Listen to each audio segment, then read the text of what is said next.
voltamos com o Comunidade do Conhecimento. E faltando menos de um mês para o início do ano letivo nas universidades, as imobiliárias estão cheias de estudantes e pais à procura de imóveis para locação.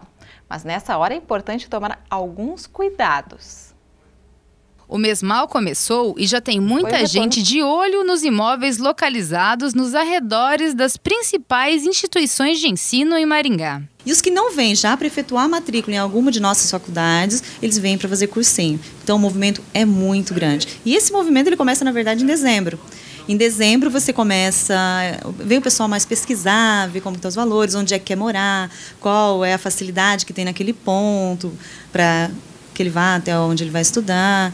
E aí em janeiro, eles vêm realmente para efetivar as matrículas e a locação. Então, é o ápice imobiliário. Então, as imobiliárias ficam cheias de estudantes, que são muito bem-vindos à nossa cidade.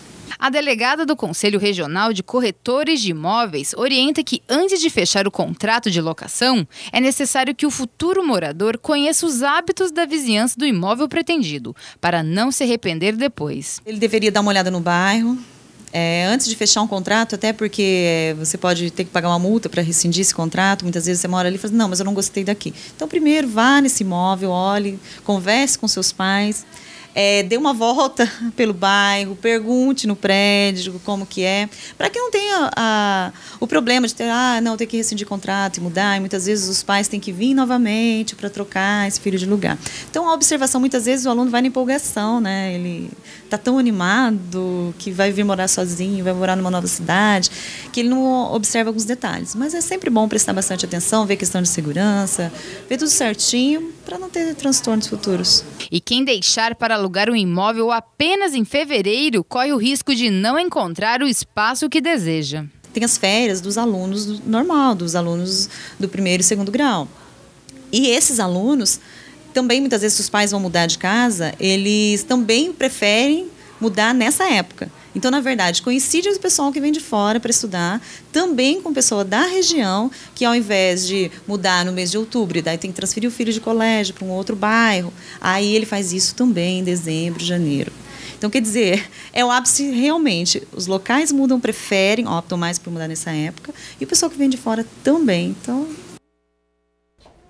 E sobre esse assunto, a gente esclarece algumas dúvidas agora com o advogado, Dr. Marcelo Ataide. Muito obrigada pela sua participação aqui no nosso programa, doutor. Obrigado pelo convite.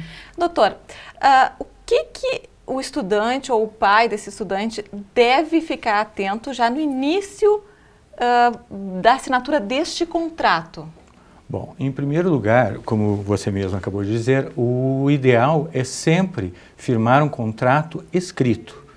E esse contrato escrito nós sempre recomendamos, porque ele beneficia tanto o locador como o locatário, que ele seja um contrato por tempo determinado, porque esse contrato por tempo determinado vai garantir muitos direitos a ambas as partes. Então, acredito que a principal situação que deve ser procurada é procurar uma imobiliária de confiança, que se conheça, seja conhecida no mercado, e prestar atenção nesse contrato escrito. Agora, doutor, o senhor falou do tempo determinado. Existe alguma ressalva no caso do locador, do proprietário do imóvel, exigir novamente o imóvel, caso ele queira morar neste imóvel? Existe essa ressalva nas leis? Existe a ressalva, mas ela acontece principalmente quando o contrato ele é por tempo indeterminado. Nesse caso, existe a possibilidade de o proprietário pedir o imóvel de volta, não apenas para ele morar, mas pode ser para um cônjuge, para um filho, para algum familiar. Mas, posteriormente, ele vai ter que comprovar que foi feito essa requisição do imóvel de volta para a moradia, e também com uma outra ressalva. Ele não pode, no caso de ser um parente, um familiar, ele não pode ter um outro imóvel na cidade. Claro. E quais são as obrigações da lei do inquilinato? Bom, para o locador, para aquele proprietário que está locando, as principais obrigações são de que ele entregue o imóvel em condições para o uso que ele vai ser feito, no caso, a moradia do estudante, né? Que ele mantenha, garanta a segurança, garanta o uso pacífico para esse morador, ou seja, é ele que tem a responsabilidade de cuidar do imóvel, evitando que o próprio inquilino venha a ser turbado durante o uso, durante toda essa época. Para o inquilino, a obrigação é ele manter em condições, a própria lei no texto diz que ele irá cuidar como se fosse seu, ou seja, manter o imóvel nas condições em que ele recebeu, não é? E também ele terá a responsabilidade por todos os danos que ele efetuaram no imóvel durante essa época em que ele residir. Já os danos que se comprovarem que não são de uso, são de deterioração, ou que tenham sido anteriores, isso são responsabilidade do locador.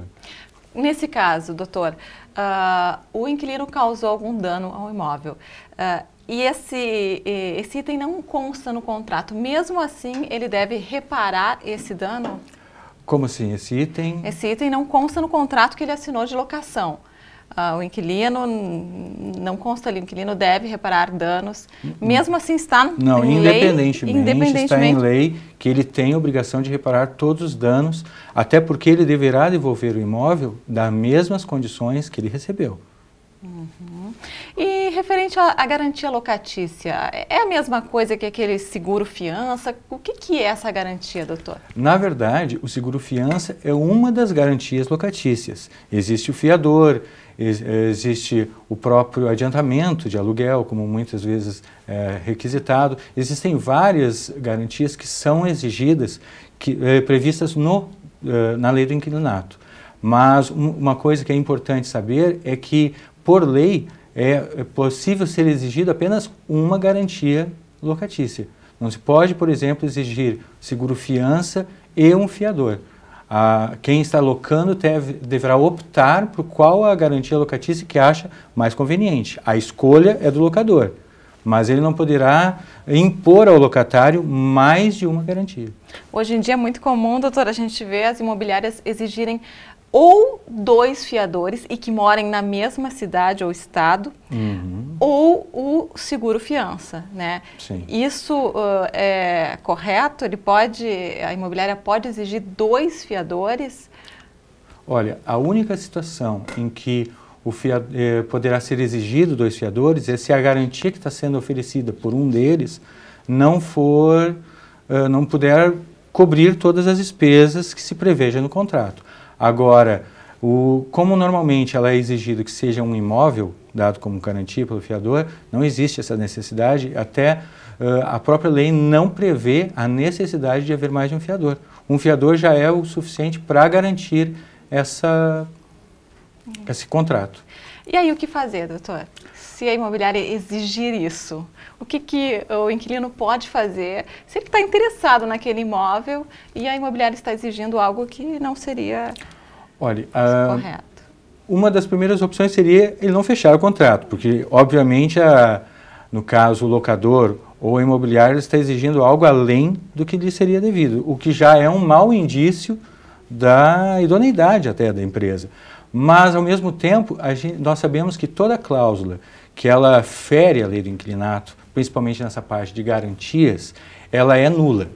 Ou seja, toda garantia que for dada além, como eu falei, de uma garantia locatícia, ele pode recorrer ao judiciário, pedir uma revisão do contrato, para que o juiz possa decidir qual das cláusulas, ele poderá indicar qual ele tem interesse que seja anulada, mas para que o juiz decida qual a cláusula vai ser anulada e vai ser sem efeito nesse contrato. E no caso, doutor, das repúblicas, quando moram mais de uma pessoa em um local só, quem que se responsabiliza? Bom, isso vai depender da forma como foi feito o contrato, porque muitas vezes essas repúblicas, elas na verdade são feitos um contrato de locação para mais de uma pessoa, na verdade. Então, todos os que constarem nesse contrato, são solidariamente responsáveis, ou seja, todos eles podem ser cobrados o aluguel, né? Podem ser, inclusive, independentemente.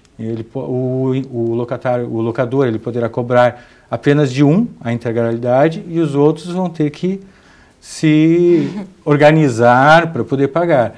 Mas, vamos dizer assim, que eu acredito que seja algo que interesse aos estudantes saberem. Mas no caso de das pessoas que estão habitando a República, que estão constando no contrato, venha pagar sem que os outros paguem, se eles estão todos no contrato, ele pode pedir posteriormente, por via judicial, o pagamento dos outros. E no caso do aluguel atrasado, doutor? Bom, isso é uma questão delicada, porque até algum tempo atrás, antes das reformas que sofreu a Lei 8.245, que é a lei do inquilinato, seria necessário mais de um aluguel para que houvesse o pedido de despejo. Mas hoje em dia houve uma mudança até para proteger o locador, de que mesmo, já com um aluguel atrasado, já é possível o locador entrar com ação de despejo, baseado na quebra de contrato, porque uma das obrigações do locatário é pagar em dia o aluguel. E na falta de estipulação do dia de pagamento, ele sempre vai ser no 6º dia útil. 6º dia útil. Tá certo, doutor. Muito obrigada pelas suas informações. Quer deixar algum telefone de contato? Não, caso queiram entrar em contato, os meus contatos estão no site da OAB, podem achar pelo número da minha OAB, que é 71023. E eu agradeço o convite de vocês e me coloco à disposição do programa para quaisquer outras informações. Muito obrigada, doutor.